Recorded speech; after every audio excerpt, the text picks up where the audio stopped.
राधिका शुरू करें? Just a minute.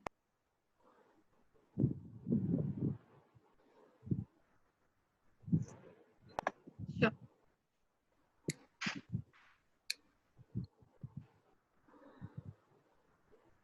Good evening, everyone.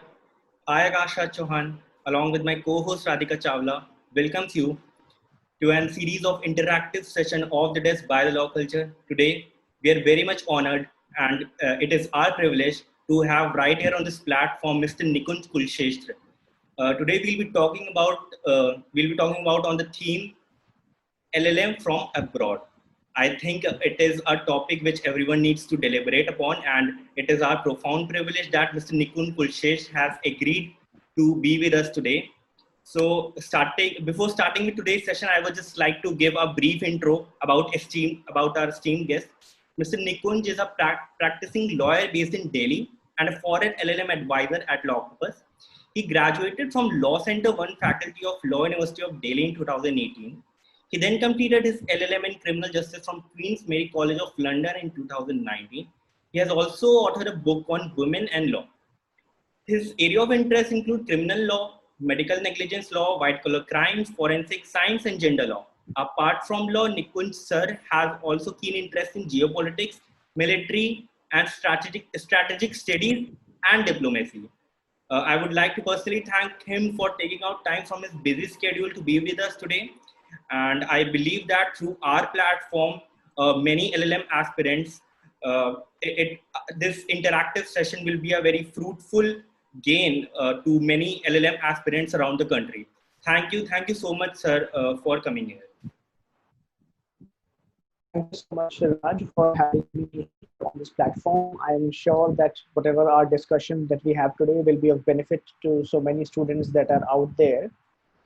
So, before we begin this session, I would like to know if there's any specific question in the minds of the people that are out there, or for that matter, is there any specific question in the mind of the host that you would like for me to cover? Sir, we have designed our interview such that all our questions will be covered in the session only. So All right. if anything will be left thereafter, we can ask you the same. Great. So before I start off, let me first begin with my own journey as to how I deliberated and decided to do an LLM. The thing is, an LLM is an academic degree. Technically, it is not a professional degree. It does not give you the right to start practicing in any foreign legal jurisdiction that you plan to do this degree from.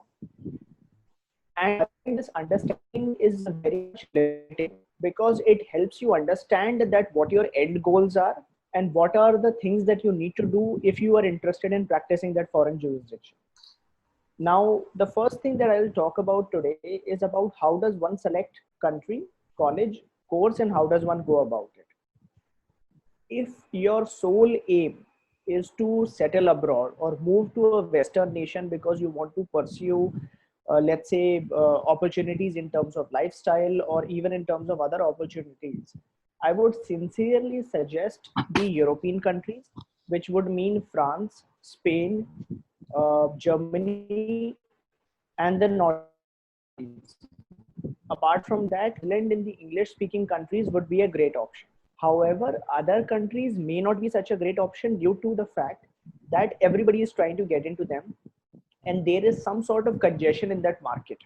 So my suggestion is if settling abroad is your main aim, I would really suggest trying out these countries rather than going for the traditional US, UK, Australia, because they are pretty congested as of the legal market is concerned.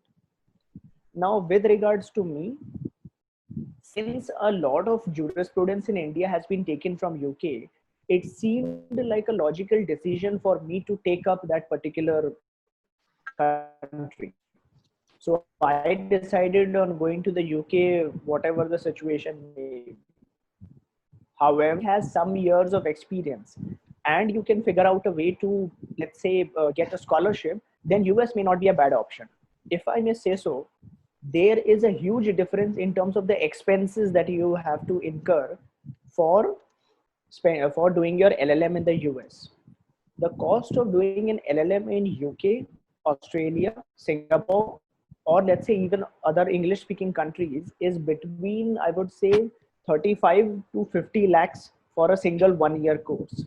While in the US, that is particularly North America, the cost will be nothing less than 60 to 80 lakhs, even at the bare minimum. And I'm not even counting the fees of Ivy League colleges, where I think the fees of Yale, what I remember last year, was I think around 75 lakhs.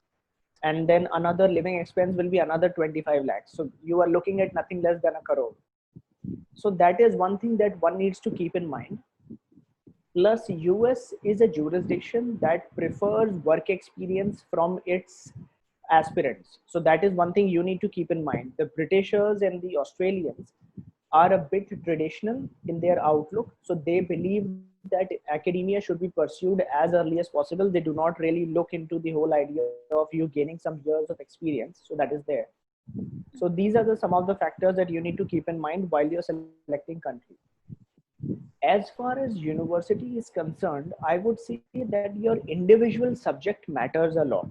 And why I would say this is because oftentimes there are certain universities and courses which are absolutely amazing in the exposure and the outlook they are giving you. But for some reason, they are not marketed outside. So people assume that maybe they are not the best places. Now, let me give you some examples on this one. For intellectual property, IPR, there is a course which has been designed by the World Intellectual Property Organization that is there, and it is conducted by the University of Turin in Italy. And the cost for this course, including the living expense, does not exceed around more than 25 lakhs. However, since this is not a course that you can do without work experience, it is generally not advertised and the people are not aware about it. A similar course for ADR would be, say, MIDS Geneva. The Geneva University conducts a course for which you require some amount of years of work experience, but it's a phenomenal course, and the opportunities that you get not only to network with the best arbitration professionals in the world, but the opportunity of finding a job and settling in a country are much better if you do this particular course. It is conducted by Geneva University, if I'm not wrong. Okay, sir. Now, with respect, yeah, Akash, tell me. Sir, since you mentioned about your journey, I'll be glad if we can start the whole thing from the very inception. That if you can give a very holistic view about journey and why and how did you decide to do LLM from abroad rather than India? What inspired you? All right. So at the very outset, let me first before I talk about where I get the options that were available in India. The fact of the matter is that, as I said, that a lot of jurisprudence has been taken from UK. That was one of the biggest motivations for me to go abroad. In fact, if I may say so, Akash, the Medical Termination of Pregnancy Act 1971 is a verbatim copy, which means word for word copy of the Abortion Act 1967 UK. So when you study the UK Act, and I have personally written a research article on the abortion rights between UK and EU, you get to understand how they are arriving at that particular thought process. And Right. that is really helpful from that perspective. And second thing, what I think most people are not aware about is that in the trial courts of India, or even for that matter, appellate courts, if there is no jurisprudence on a particular proposition or a particular legal point, the UK legal position is generally accepted as a default legal position because we have taken their legal system. So that is something very few people are aware about. Finally, as far as my journey is concerned, I would say, just like everybody else, I was oscillating between the decision to pursue, say, a few years down the line after some years of work experience, or let's say right after my graduation. And I can say so that for those who are interested in joining litigation, it will determine on in joining some high profile or some designated senior advocate's office, they would ideally prefer that you have a foreign degree, or let's say an international exposure, because at the level where a designated senior advocate is getting cases, international jurisprudence matters a lot. So at that stage, I would highly advise that you do have this degree. For those who want to stay in the trial courts and do not aspire to much appear in higher appellate courts, I don't think so a foreign LLM would actually matter a lot. In fact, if I may say so, you will end up being overqualified, and considering the amount of insecurity that exists in the profession, they may also have some, let's say, friction issues with you, because as I remember one of my colleagues say that 30,000 के वकीलों को foreign LLM student से deal करने की आदत नहीं है. So that is something that it did, you know, struck a chord with me. Need to bruise that particular aspect. Radhika seems to have, yeah, Radhika. Yeah. So if I may ask one thing, like, sir, if as a student of law, if I think about pursuing LLM from abroad, there are many doubts which comes to my mind. For example, that what are the perspective if I have to come back to India, or what are the job perspectives if I wish to work in a foreign firm abroad? Like, do actually firms in abroad consider the fact that you have done your LLM from abroad? Like, when they hire a candidate, do these things matter, like an LLM from abroad? It does matter, but then I want you to understand, Radhika, that the competition that exists at an international level. The thing is that more than 2 decades ago, the only people who did a foreign LLM were, let's say, people from judges or lawyers' family. Or even if an ordinary person did it, it was a big deal because very few people were doing it. I'm talking about today. I'm talking about post 2010 scenario. On an average, Radhika, there are 10,000 people who are doing their LLM abroad every single year. I'm talking about the competition that exists in every country. I remember when we went to Queen Mary in 2018, there were 100 people who were going for an LLM from India. And that is just one university and one country. Now, can you imagine the amount of competition? And everybody aspires to think that they might get a job. However, if you are very concerned on getting this job abroad or opportunities, I think there are 3 factors that matter over here. If you have the money and the time for it, the best idea would be to do your LLB once again over there. Take the first legal degree of that jurisdiction. In UK, in the US, and in Australia, they will allow you what is known as an LLB senior status. So you can be 2 years, have the local, let's say, first degree of that jurisdiction, and plus you will have the time to network with all the right professionals and intern and get a job. That is like the best way that can be done. However, if that is not an option due to financial reasons, I would say your specialization matters a lot. Because certain specializations, for example, say on the corporate side, and IPR and arbitration and others, as I said, basically corporate related, have similar principles at the international level. So getting a job over there is relatively easy in terms of, finding a job for people with specializations like I had, criminal law or civil law or family law, because these are domestic laws per se, and that is an issue. So if you are, let's just take a hypothetical situation. If you are a student who has graduated with a BBA, BA, LLB from, let's say, an NLU, and you are keen on doing or making a career in IPR. So what I would suggest is that you work for 2-3 years in the industry, 3 years minimum, and then you apply for an LLM abroad, possibly from European countries like, let's say, Germany, or let's say the Nordic countries as Sweden or some of them. And when you go, before you land over there, you need to qualify for that particular legal jurisdiction. For example, if you're going to the UK, before you even land over there and think that you can get a job, you need to qualify for the solicitor's examination, without which you won't be allowed to practice in that jurisdiction. Because once you qualify that, you'll be mentally free to pursue internships, and at the same time, you will have the time and the energy to network with professionals, and they wouldn't be worried that, okay, you're not even a qualified lawyer for our jurisdiction, and on what basis should we give you a job? I hope that answers your question, Radhika. Exactly, sir. Sir, yes. Sir, thank you so much for answering the question. Sir, my third question is, it's basically a hybrid of 2 questions. The first part deals with what is the major difference between doing LLM from India and abroad. I mean, in the teaching style, in every aspect. So, and the second part deals with I mean, I think it's a very important question that how to choose the country, whether to go for colleges in the US, whether to go for in the UK, Singapore, Australia, Europe. Can you please throw some light on the subject matter, sir, please?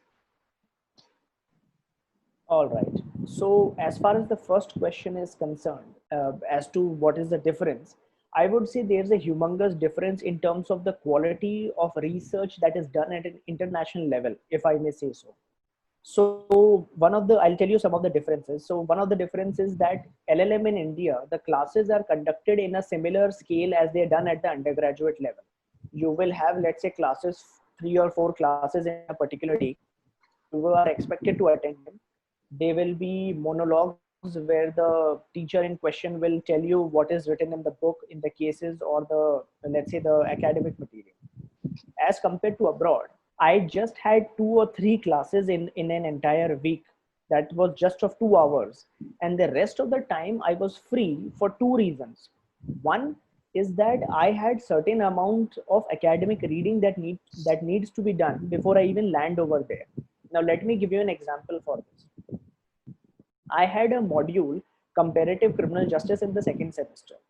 There was a particular lecture which was called Problems of the European Union Arrest Warrant. What that reading, and I had to do a reading of around 200 pages before I went for that lecture. That reading made me aware that what might be a cognizable offense in Italy may not be a cognizable offense in Spain.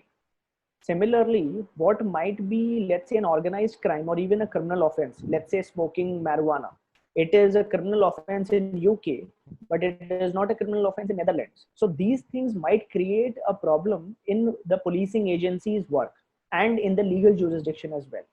So if you are aware of this beforehand and you're coming for a lecture, you are merely discussing what are the problems and how it can be resolved. It is more of a discussion oriented system of pedagogy rather than the lecture oriented what we have in India. Second is the amount of work you're doing. See, you cannot deny that in India, you have 3 major courses that you need to do. And apart from that, 5 to 7 is what is the standard variation for your specialization. Plus, you are expected to do a dissertation. Whereas compared to universities abroad, you do a maximum of 4 to 6. In fact, in Oxford and Cambridge, you just take up 4 subjects and you have a dissertation. So without doubt, the quality of work that you will produce in terms of the research and the knowledge will be phenomenally different from what we do in India. So that is definitely one point that one has to consider. And that is one of the serious drawbacks, as I would like to call it, of the international and the Indian system of education. Third and most important, and you can confirm this to me in case you have this facility as well. Akash, does RMNLU provide any form of plagiarism software? Any form of plagiarism, anti-plagiarism software, if there are there? Sir, prima facie it don't, but it does on demand only. I mean, it's not available for everyone. If you want to get it, you have to first submit it to our library person. Then we'll get the report in some days. So it's not that it is available 24/7, 365 days. Okay.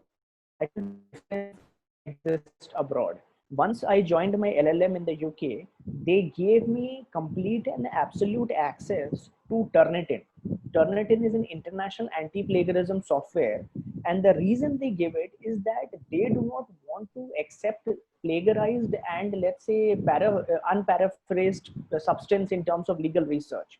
You check your work, you see how similar it is to somebody else's work, you don't end up plagiarizing, and you reduce your overall let's say plagiarized content to not more than 5-10%.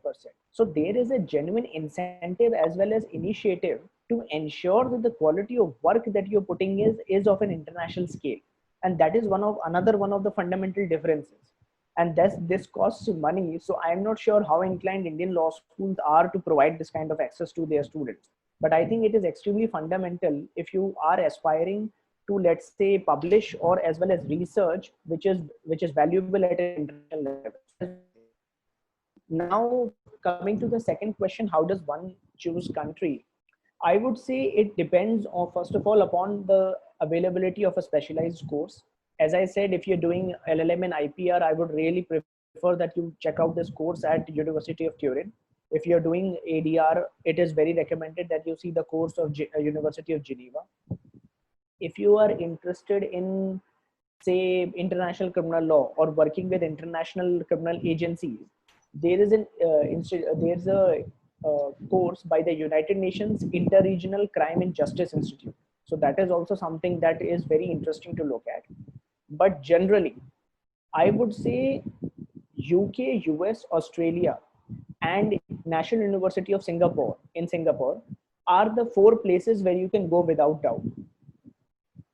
However, what I will advise is that you need to be aware of the local conditions. For example, as I mentioned earlier, that US is somebody that prefers work experience, whereas other countries are still okay as long as you are having the right academic qualifications. Okay. So that is something you need to keep in mind. Sir, Also, just sorry to interrupt, sir. Sir, can you tell us some universities that accept freshers as their applicants, that give preference to freshers as well? I would say almost every university in the US, apart from the Ivy League, accepts freshers. I don't think so. Being a fresher is an issue. I'll tell you, okay, let me explain it this way. Akash, those people are expecting you to have a clarity of thought process. You need to be absolutely sure as to why you are doing it.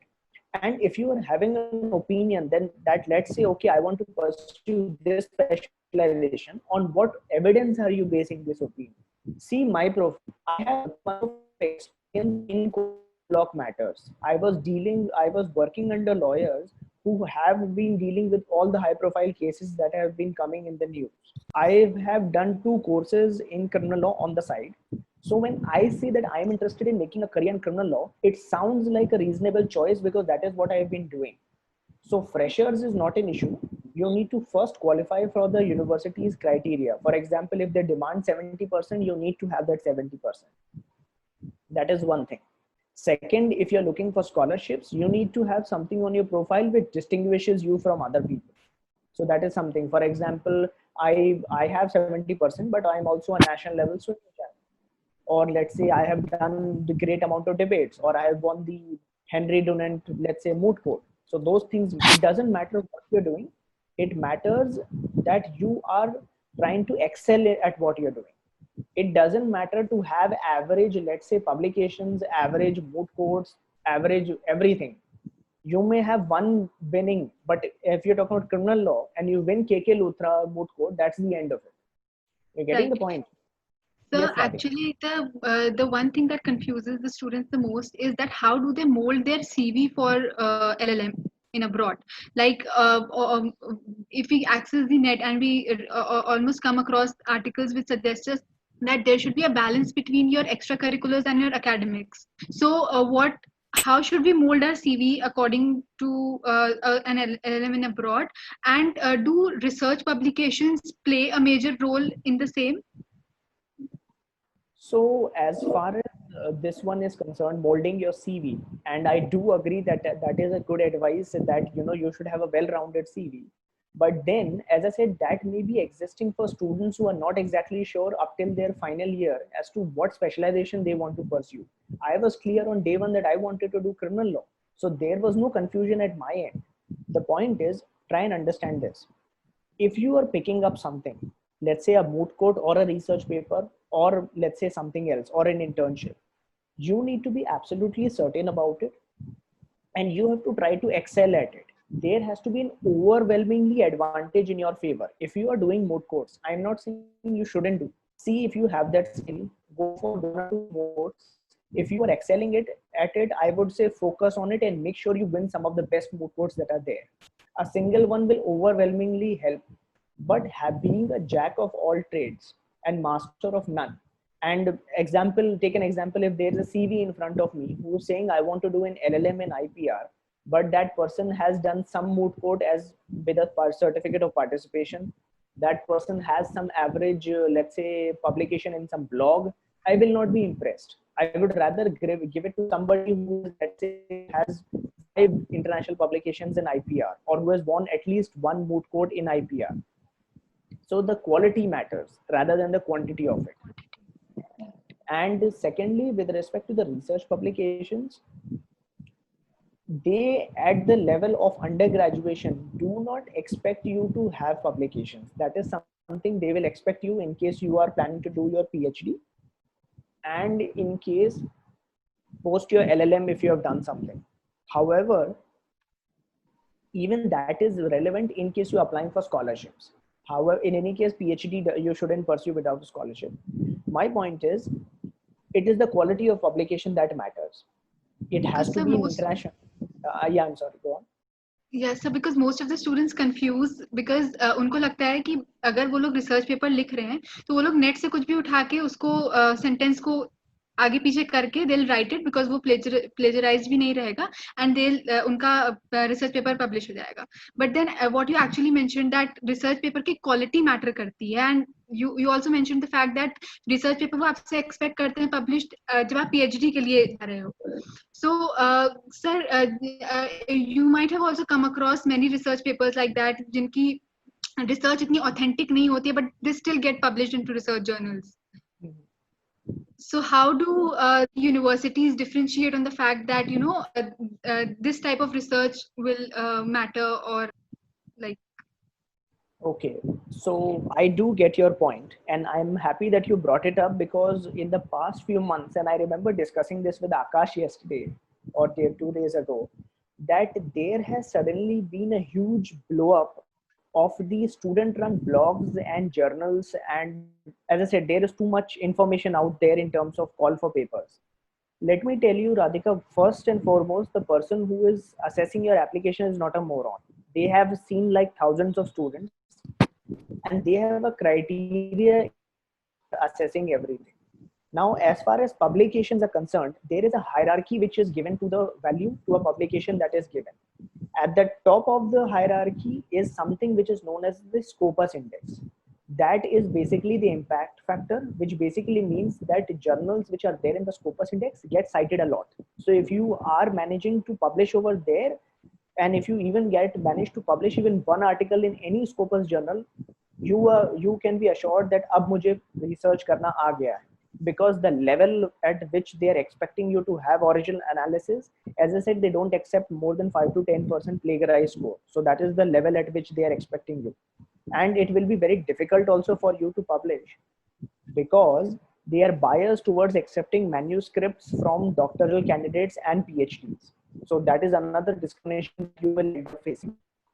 Second, just below that is blind international peer review journals. Let us say Asian Journal of International Comparative Law published by the Asian Law Institute. That is an example of a blind peer review international journal. The second, just below that is an international journal of any reputation. Right below that is blind peer review in India of journals such as NLSIU Law Review, let us say Social Legal Review, and other journals that are there. And just below that are, let's say, normal journals. So anything which is below blind peer review, as I said, NLSIU review, and I'm talking about NLSIU because I'm aware that they have a plagiarism check software and they use Turnitin, so I'm aware of that. Let me give you a basic example. If you are running, let's say, a blog or let's say a new journal that has just started, first of all, what is the quality of the editor? The editors themselves have to be nothing less than doctoral of international publications of, let's say, 5 or numbers in 5 or 10. Similarly, do they have anti-plagiarism software? If they don't, then the quality of research analysis would not matter. All right. So these things have to be taken into account. So if you have just one publication, I'm saying just one, and I can say this more than anybody else because I'm myself applying for a doctorate right now. If you have one publication that counts, that is of an international reputation by a publisher or let's say a journal, that is enough. You don't need to have 10, because I'll tell you why. If you have 10 average journals, that reflects badly on you because they understand that you don't even know what a good publication is. And tomorrow, when you will have 10 publications in these student-run blogs or websites, and you will wonder and you will end up blaming, let's say, racism or non-NLU discrimination for not getting an admission abroad. and then you will feel that what happened, I have so many publications. It is the quality that matters in everything and nothing else. So I think that is something you need to take into account. Okay, thank you, sir. Thank you so Yes, much sir. for Thank you, answering sir. that. Sir, the next thing I want to ask is the scholarship.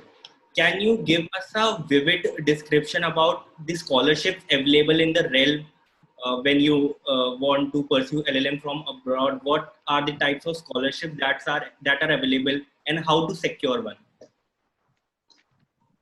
So there are basically two types of scholarships. One is an external scholarship, which is given by external funding agencies, which have been set up with certain goals or aspirations they have in mind. For example, Chevening for UK, Fulbright scholarship for, let's say, US, Australian awards for Australia. You have JNR, Narotaria, KC Mahindra. These are all external scholarships. They have been set up with their own goals and to help the society in ways that they identify. Then there is university-based scholarships. These are given by the university in question. They can at times come with certain conditions. For example, they may expect you to teach undergraduates, but I think that is mostly at the PhD level. At the stage of LLM, they will be expecting you to engage in marketing for the university. So that is something that you need to be aware of. Then when we sub classify these scholarships, both these scholarships can either be need based or merit based. Merit is the first criteria whether the scholarship is merit or need based, because even if you are poor, being poor itself doesn't qualify you. You need to be a meritorious candidate in that as well. So that is something that has to be taken into account. And there is no, I would say, a particular formula for determining that, okay, this is what counts as merit. If the, first of all, obviously for any external scholarship, your merit has to be in line with what the university demands. So if Oxford demands a distinction in your BA LLB, a 70%, you need to have that for the even the scholarship to consider that, okay, you are a good candidate. So that is one thing. Second is, a scholarship is determined by how you are in line with the goal of that particular scholarship, especially the external ones. So let us say JN Tata is about poverty elevation and providing access to, let's say, some of the marginalized communities. So if you are from that marginalized community, or even if you are not, let us say you are unable to fund your education, and you have great merit. You are, let's say, the topper of your batch from a particular NLU or even any college for that matter. That is when they can consider funding you. So that is something that you have to be, as I said, you need to be in line with their goals. Finally, one thing that I want people to understand is that there are two kinds of scholarships. One is a award scholarship, which means that I am giving you the money, you don't have to give it back to me, and that is the end of that matter. Second, and this is where Indian scholarships come into picture, because a lot of our scholarships, especially the ones given by JN Tata, Narottam Sekaria, and KC Mahindra, they are interest-free loans. So you have to give them back. They are not award scholarships first. So that is something that you need to keep into account when making a decision. However, I would suggest that even if you are not interested in taking money, or you don't need money as well, I would say apply for a scholarship, because that enhances your profile. Today, even people whom I know who have enough money to go abroad, in fact, they are filthy rich, still apply for scholarships because of the prestige that it brings. For example, I'm a JN Tata scholar. It is more selective. So that is the idea. With as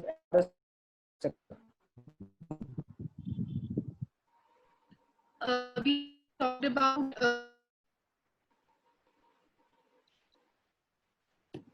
SOP would look like what a SOP should reveal and what an SOP should tell about a person.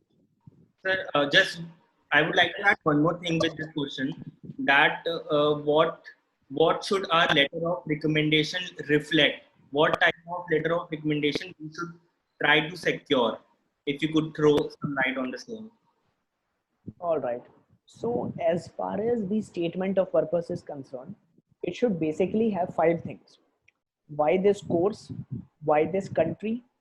Why this particular university? How is this particular degree in line with your life goals?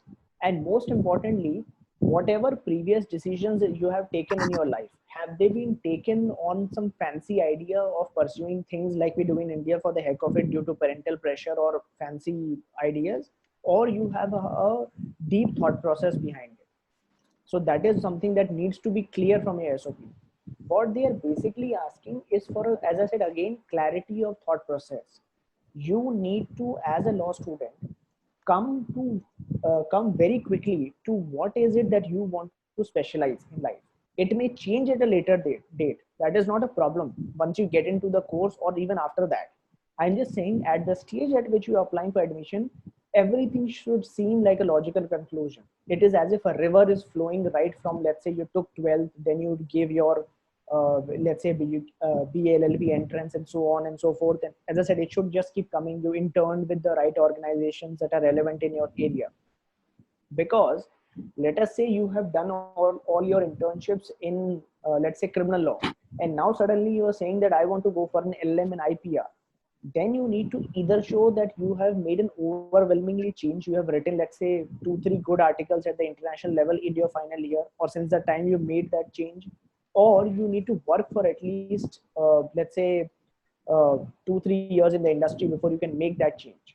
It should sound logical. It should be consistent. And that is the whole idea.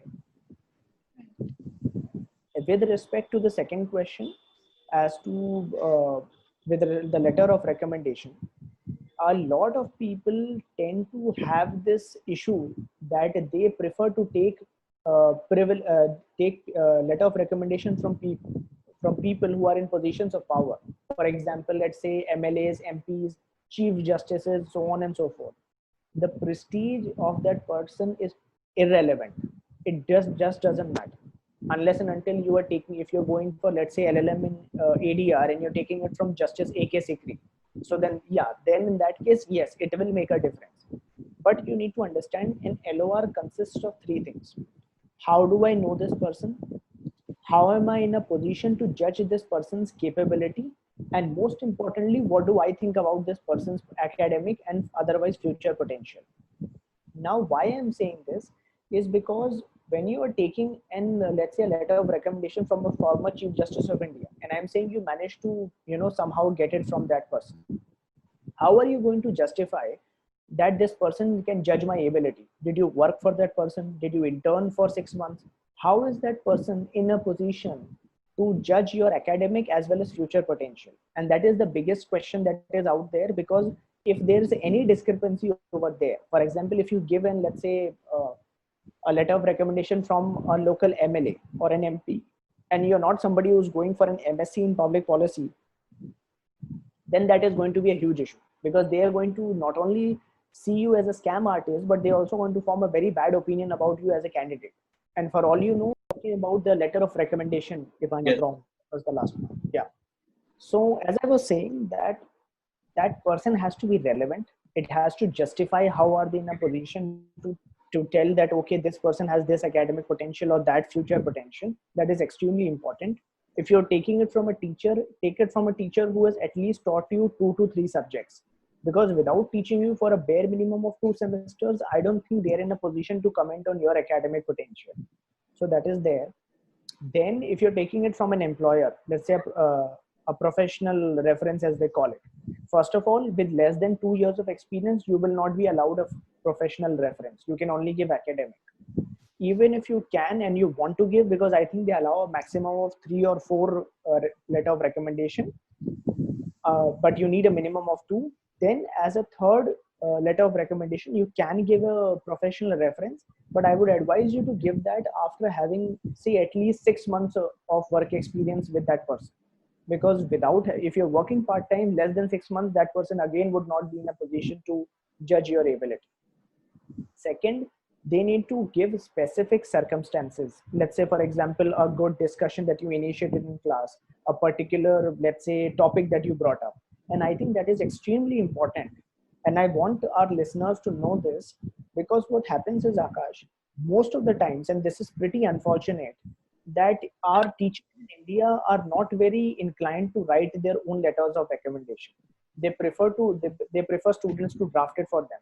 First of all, that is really unfortunate, because that reflects very badly on our general society per se. And second, If that is the case, I would really advise students to not be lazy and take the draft which is already available online or something that is available with the registrar because they already have one.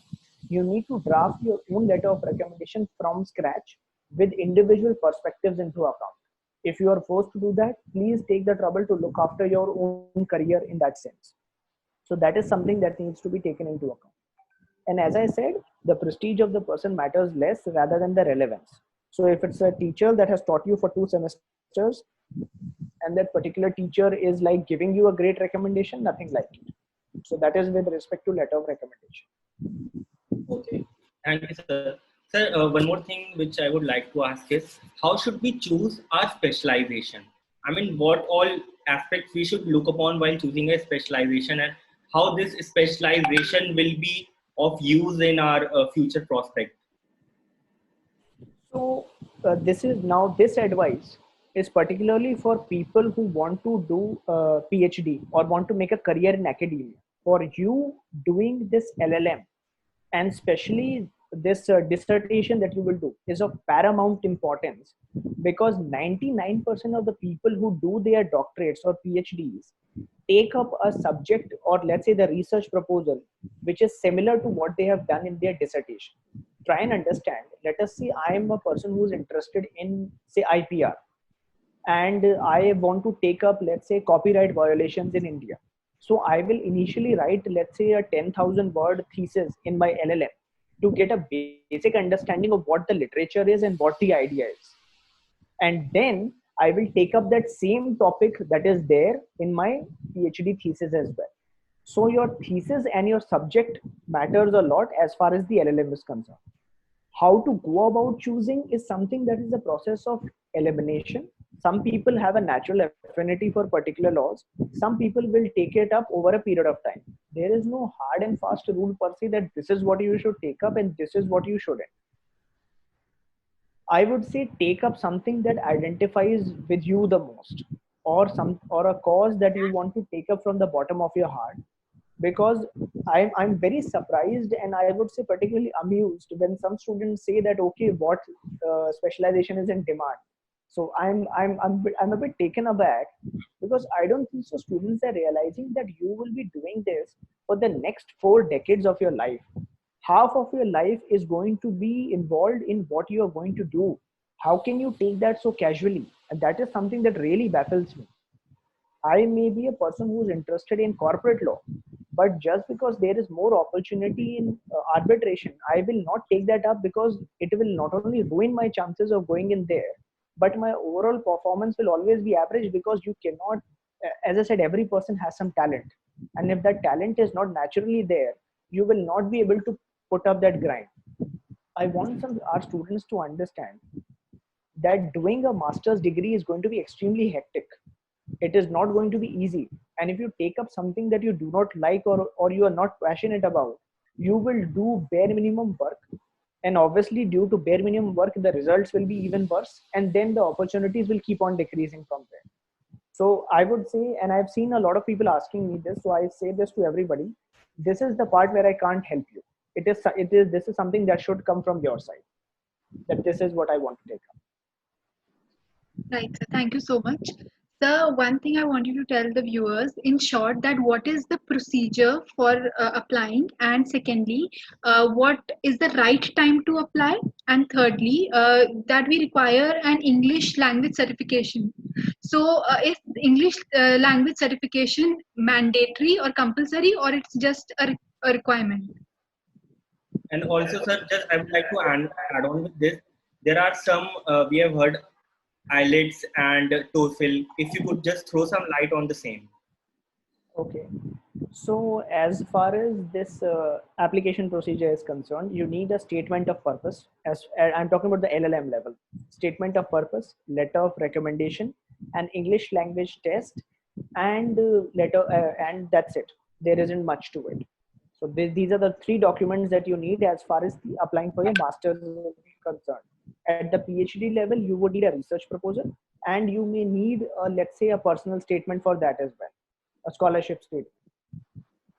Also, some scholarships may demand an external SOP different from what you have written for your master's for that scholarship itself. So that is something again that you need to take into account. So that is with respect to that.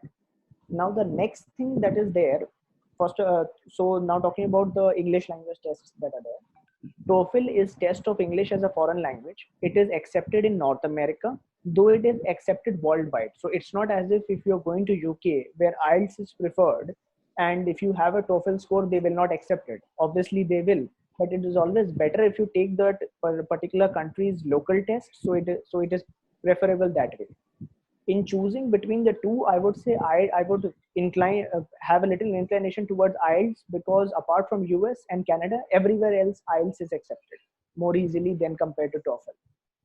Now the third question, Radhika, is how important it is to when we talk about this English language. First of all, even if we are a country with having the maximum English language speakers, the quality of language that you are writing as compared to what you're speaking is totally different. So they're expecting an international certification to that extent. Second, it does cost money to get these certifications. It is 15,000 rupees, so it is not cheap. But I would really advise people to take this test even if they are getting a waiver. Unless and until you have 3 years of work experience where they are willing to take your work experience as a language supplement, I would really advise that go for this test for two reasons. One, it enhances your application, because if you're, let's say, applying for a course and you ask for a, let's say, an exemption later, and they don't give it to you, that will end up putting pressure on your entire let's say thought process and the logistics of going abroad. Secondly, even if they don't put that pressure, it reflects badly and it looks as if you are trying to hide something. So if you are confident of your ability, I don't see an issue with going for that test. Also, and this is something that is more of a personal experience, some universities say that if you give us a medium of instruction certificate that you have been taught, assessed, and examined in your university in English, we might consider a waiver. Now, please be very careful, because I know of a personal case, a known case. This person was going for an LLM at Queen Mary, okay, and he took a certificate of medium of instruction from Pune University. And the registrar over there, and most of these people who give these clerks who give these certificates, have drafted a particular, let's say, format of this letter, and they do not bother much about the language, because they are, as I said, they are not exactly Shakespeare in their English. That letter of medium of instruction of that particular candidate was so pathetic that he got rejected from Queen Mary just because of that. So do not depend on other people. And as I said, my sincere advice is, it wouldn't exactly hurt. You're already spending 40 lakhs, 15,000 more will not be that much of an issue.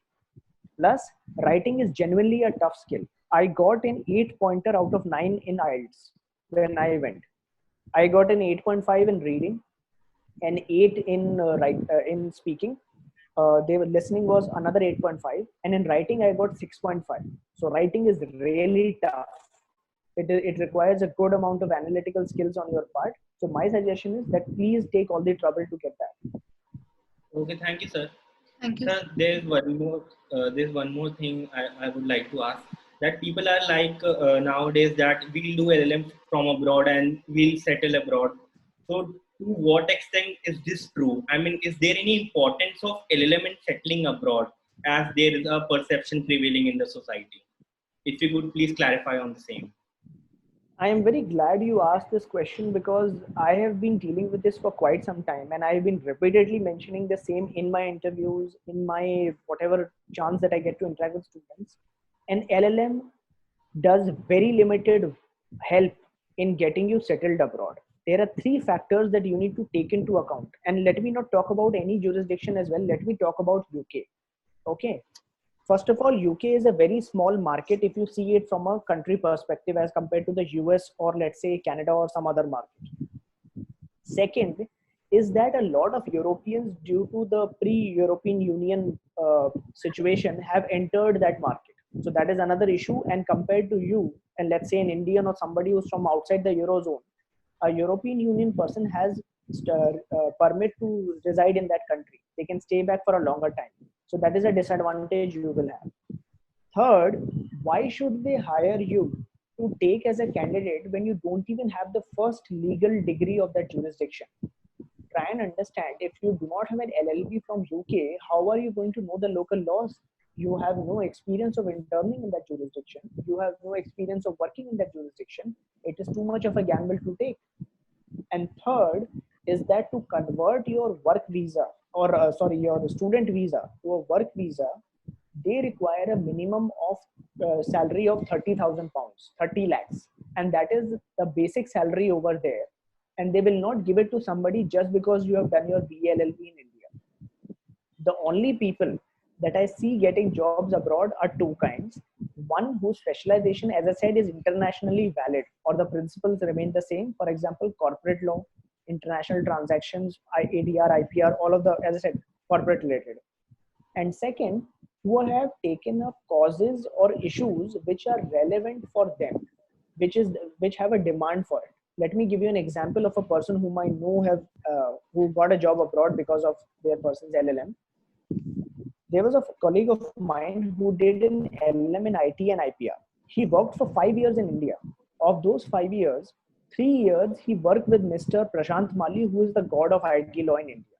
So he had an exceptional CV. And he went abroad. He took up LLM at Queen Mary and he was doing specialization in data privacy. Now that is something that is a very upcoming thing in the European Union. And so he ended up a job and he got placement over there. And they helped them convert. So this is something that is needed. And finally, as I said, just because you have an LLM does not matter. You need to be legally qualified. So if you're going to the US, you have to clear the bar exam. If you're going to the UK, you have to clear the solicitor's examination. And finally, the solicitor's examination cost 5 lakh rupees in fees. So it is not that cheap as people would like to think. It's expensive. And now let me offer you some advice, which is something that is based out of my experience, which very few people are aware about. In India, because of, let's say, corruption or other systemic issues, the delay in hearings is something that is preferred by lawyers and the system as well. In the UK, the practice for arguing counsels, barristers as they like to call it, is declining. It is declining a lot. And if I may suggest, I'll tell you two, three things that I've observed over there and which is a reality out there. First, unlike India, in India, Akash, if you are charged with a particular offense and you go in for plea bargaining, if the plea bargaining does not succeed and you are later convicted for that offense, you will not get the maximum penalty. Your sentence will be determined at a later stage based on the different tests that are there. In the UK, if you, and this is about most common law countries I'm talking about, if you do not go for plea bargaining, even a criminal case at the start of the trial, and later you are convicted, they will impose maximum punishment on you. This provides incentive to a lot of criminals to not waste the time of the prosecution or the courts and plead guilty, or let's say see whatever their chances are. So unlike India, they do not prefer this nonsense of taking the trial for 10-15 years. Second, in India, if a criminal offense has taken place, it will be punished by the court and the trial will run. In UK, and I'm talking about the Crown Prosecution Agency, and it is written in their test, by the way, they have a twin test for prosecuting. The first is that there should be a 50% chances of conviction. So if they do not have a 50% chance, they won't even take up. And second is that prosecution should be in public interest. All these factors ultimately result in the opportunities for practicing barristers to decline a lot. And the practice is declining even further as we speak. So my suggestion is for people who are going there with the idea for becoming a barrister or an arguing counsel, please reconsider again. And if you really want to know how problematic and how many issues are there with the UK legal market, I would really suggest our listeners to read this book, The Secret Barrister. That book is like the ultimate Bible if you want to understand what is the current legal situation of the criminal law market, especially as of today. So that is something that I would really recommend. Thank you, sir. Sir, there's a last question from our side that, sir, you've already told us about the opportunities in abroad, but sir, there must be some hardships and challenges faced by you while pursuing LLM from abroad. So could you please tell us about those challenges? One of the biggest challenges that I have noticed is the art of managing things and the amount of, let's say, research work that needs to be put in that most people do not get. And if I may say so, Radhika, I have been reading a lot of these interviews. There is a plethora of interviews of the experience of, let's say, foreign LLM graduates. There is SEC Online, there is Amicus Partners, there are other interviews that are there. One common missing link that I have seen in all of these interviews is that nobody talks about the personal responsibility that you have to take care over there. You will be cooking on your own, you'll be cleaning on your own, you will be managing your life altogether. There is no friend that is going to cuddle you. There is no opportunity for you to simply ask for a, let's say, a parcel of some food every day. And it is a huge responsibility. It's not easy. It takes a toll on a lot of people. And people aren't mentally prepared for this. And that is what I've noticed over a period of time that nobody talks about. If I may say so, cooking and cleaning takes up a good amount of your work time. And if you do not devote that time, and if you're not used to taking up those work, it can have an effect on your mental health. People tend to feel depressed, people tend to feel lonely, and these are serious issues that are out there. Second, as I said, doing your LLM will be the single biggest decision of your life. So my sincere suggestion is that do whatever it takes to arrive at the right decision. You talk to people. I would say take an effort to, specialize in an area of your interest. Do whatever it takes to find out the right information at your end. Otherwise, it is going to be a serious issue. And that is something that I've noticed very few people taking up. So that is something I would like to continue. Thank you so much, So sir. just one more thing. Before Radhika concludes, I just would like to add one more thing. If some of our viewers want to consult you or contact you to avail your consultancy services on LLM, how can they contact you? I would really prefer them sending me a request on LinkedIn, because LinkedIn is the preferred medium of communication as well. It's a professional way. I find it very unprofessional when I get queries on Facebook. And second, I'm glad you brought it up because I want our listeners to know this. A lot of times I get random messages from people saying that I'm interested in doing an LLM. Well, great. I am also interested in doing a lot of things, but I need to take an effort in that direction. I would be more than happy to help a lot of people, even for free, Akash, provided I see a certain amount of sincerity in that effort. By that, I mean writing a message to somebody who has already done that course that I'm interested in doing an LLM means absolutely nothing. What specialization are you interested in? What have you done to get in touch with the right people from that specialization? Have you spoken to previous graduates of that institute? A foreign LLM advisor, or let's say even a senior who has done their, let's say, studies abroad, is like a designated senior advocate as far as briefing somebody is concerned. So just think about it. Would you go to a senior advocate and say कि sir एक case है और criminal case है? Those two things you can't brief anybody. You need to work hard, do all the work that is there. And I'm especially saying this in the age of internet, Akash, I don't think so that there is anything that I can tell that is not available on the outside for free. So I would say take the trouble, read them. And at the final stage, if there is let's say a confusion, then I would be more than happy to help. And I would like to mention this, that I have helped people for free. I'll give you an example. There was a junior of mine from law faculty. He got admission into MSc Law in Finance at University of Queen Mary and Trinity University, Dublin. And he then sends me a message saying that I have got both of them. And can you help me make a decision? Now this person has done everything. All I need to do is just help them make a decision. So I told him that fair enough, compared to Dublin, UK is a better city. The opportunities will be more over there. You can intern a lot, so on and so forth. So I don't mind helping people out. But as I said, I need some amount of sincerity. There cannot be a blanket statement saying that I'm interested in doing an LLM. That means nothing. And plus for document review, as I said, that in any case is chargeable because that takes certain amount of effort from my end with respect to that. Thank you so much, sir, for telling us that nothing is beyond one's reach if they believe they can do it and they put the amount of efforts in the same. On that note, I would like to conclude the session and would like to thank you for the same, for providing us such an insightful information and for a wonderful session, and for being there for the law culture and its viewers. And it really means a lot to us, and we are forever grateful to you for that. Thank you, sir. Thank you so much, Radhika. Thank you so much, Akash, for having me. It has been an honor, and I hope the law culture takes up more such interesting lectures and be of benefit and service to our community. All the best to you. Thank you, sir. Thank you, sir.